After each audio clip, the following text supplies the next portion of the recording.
Welcome to the road to 1 million US dollars, and let's get right into the Bitcoin chart for today. As always, I will only be covering the unbiased technical analysis and nothing more. So on this 4-hour time frame, you can see that we have broken outside of this descending channel pattern. So far, also holding an ascending trend line to the upside here. However, we have not invalidated this hidden bearish divergence, which is whenever you have lower highs in the Bitcoin price and higher highs in the RSI momentum indicator. Therefore, so long as we are trading in between this area of resistance at 71.5k and this area of support at 65k, my base case outlook here is that we are just going to see a continuation of this choppy sideways price action for a little while longer to give these Bollinger Bands on the daily time frame some extra time to contract and squeeze the Bitcoin price once again. Of course, we had a massive expansion here in these Bollinger Bands, and now they just need some time to actually reset and set Bitcoin up for the next big expansion and the next big move in the Bitcoin price as well. Now, especially if we break above these highs, I am open to seeing a bigger move to the upside for Bitcoin,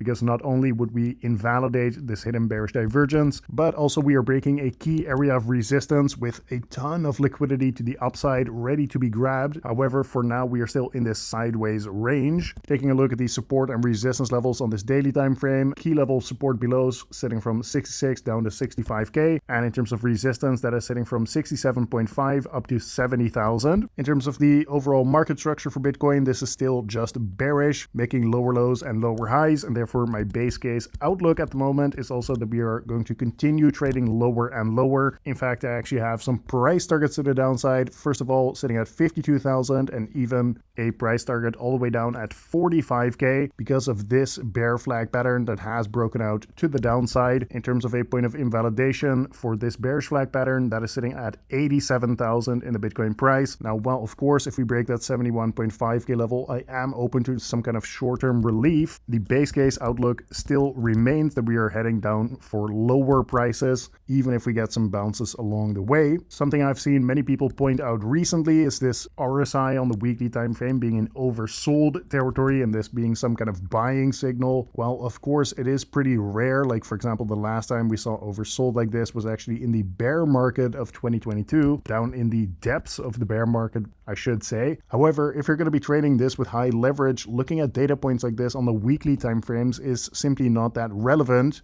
It makes much more sense to be trading the much lower time frames because that is also the type of leverage you are using, right? If you're using high leverage, it makes sense to be looking at lower time frames and try to capture short-term pumps and short-term dumps instead of looking at a 1 week RSI and trying to get some kind of long to the upside or whatever based off of that. At the very, very least, if you're going to be looking for some kind of long, make sure to pay attention to that key area of resistance, 71.5k. Looking at the Bitcoin ETF flow tables, yesterday we saw another massive outflow from these Bitcoin ETFs, $160 million flowing out in a single day of trading, continuing this streak of just seeing massive outflows every single day. Of course, we did have a neutral day there, but overall the outflows have just been nothing but bearish. So for now, this is having a downwards pressuring effect on the Bitcoin price. Next, taking a look at the Bitcoin liquidity analysis. First of all, over the past 3 days, you can see that most of the liquidity is currently sitting to the upside, for example, at 68.5k. Zooming out to the 2-week time frame, though, you can see that there's also a bunch of liquidity to the downside at 66.2k. So really there's liquidity on both sides, and this just speaks to us being in that horizontal range that I pointed out earlier in the video. Typically when we are trading relatively sideways, you will have liquidity on both sides. So overall it is just a good thing to be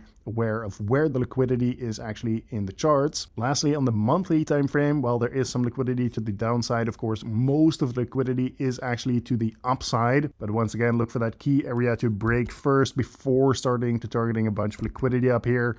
And until then, it makes more sense to be trading the lower time frames while we are chopping around sideways here. So either way, this has been today's market update. Thank you very much for watching once again, and I will see you tomorrow in the next one.